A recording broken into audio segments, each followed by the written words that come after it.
Good morning, students. First of all, I want to teach class 10th.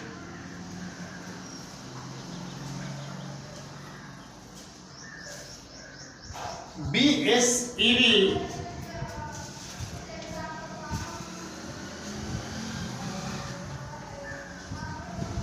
lesson number 2 प्राकृतिक संसाधन। प्राकृतिक संसाधन के रूप में हम यह पाते हैं कि भारत एक विशाल देश है और इस विशाल देश में भूमि संसाधन जिस अनुपात में विकसित होना चाहिए उस अनुपात में विकसित नहीं हो, क्योंकि संसाधन की कल्पना मानवीय आवश्यकताओं को तृप्त करने वाले साधन एवं संतुष्ट करने वाले सेवाओं में यकीन करता है। इसमें तकनीकी संस्थाओं का सहयोग होता है। हम भूमि पर निवास करते हैं, हमारी सारी आर्थिक क्रियाएं कला भूमि पर निर्भर करती है। हम भूमि से अनेक कार्यक्रम प्रदान करते हैं। प्रकृति में पाए जाने वाले जितने पहाड़, पठार, नदी, तालाब, झील, जीव जंतु, वनस्पति, कृषि, वानिकी, पशुचारण, खनन, ये सभी क्रियाएं भूमि से ही संभव। इसीलिए हम मानते हैं कि भूमि मानव के लिए एक सर्वोत्तम संसाधन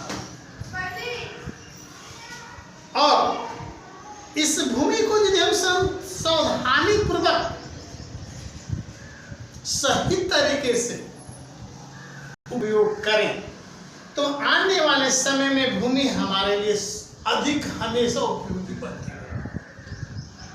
हम भूमि संसाधन में कई भौतिक स्वरूप को भी देखते हैं। पहाड़, पठार, मैदान, निम्न भूमि, उच्च भूमि, घाटियां, खाइयां, दलदली, ये सब क्षेत्र पाए जाते हैं। कहीं बंजर भूमि पाई जाती है, कहीं रेतीली भूमि पाई जाती है, कहीं काली मिट्टी, कहीं दोमट मिट्टी, कहीं बंजर भूमि, कहीं लाल मिट्टी, ये सब अनेक प्रकार के मिट्टियों का स्वरूप हम पाते हैं। भारत भूमि संसाधन में संपन्न है। यहाँ के लगभग देखा जाए तो 43% भाग जो है मैदान है और 27% भाग पठार है और 30% भाग जो है पर्वतों से घिरा। यहाँ पर अनेक नदियां का भी प्रवाह होता है जो कि पहाड़ और पठार तथा उच्च भूमि से नदियां निकलती हैं और कोई नदी किसी दूसरे नदी में मिल जाती है और मुख्य रूप से सभी नदियां जाकर कोई झील में मिलती है और सभी नदियों के एक स्वरूप मिलते हुए समुद्र में जाकर प्रवेश करते। जो हमारे देश का जो 27% पठार है, ये पठार हमारे लिए खनिज का भंडार है। इस पर अनेक खनिज पाए जाते हैं। विश्व का कोई ऐसा खनिज ना हो जो हमारे दक्षिण के पठार पर पाए जाए। सबसे प्रमुख खनिजों में तांबा, लोहा, जस्ता, पित्तल, कोयला, ये सब खनिज जो है हमारे भारत के दक्षिण के पठारी भाग में पाए जाते हैं। इसके अलावा मृदा निर्माण में हम अध्ययन करेंगे और मृदा एक महत्वपूर्ण घटक है। यह असंगठित पदार्थ से निर्मित पृथ्वी की सबसे ऊपरी परत मृदा कहलाती है।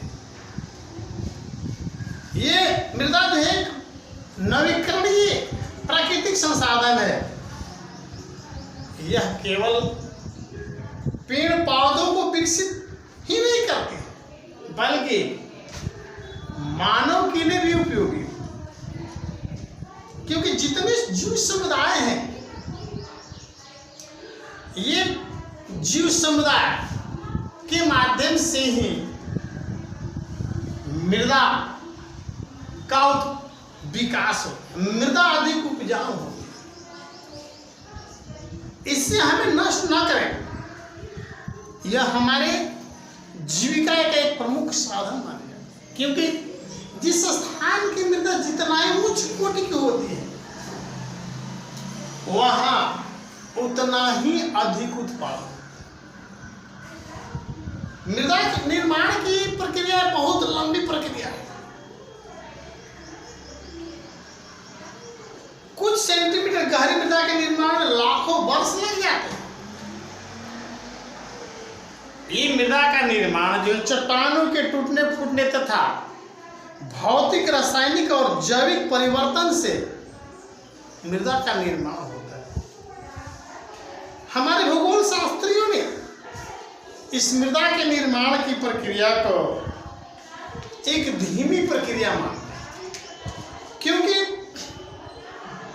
कहीं कहीं तापमान में परिवर्तन होते रहते हैं,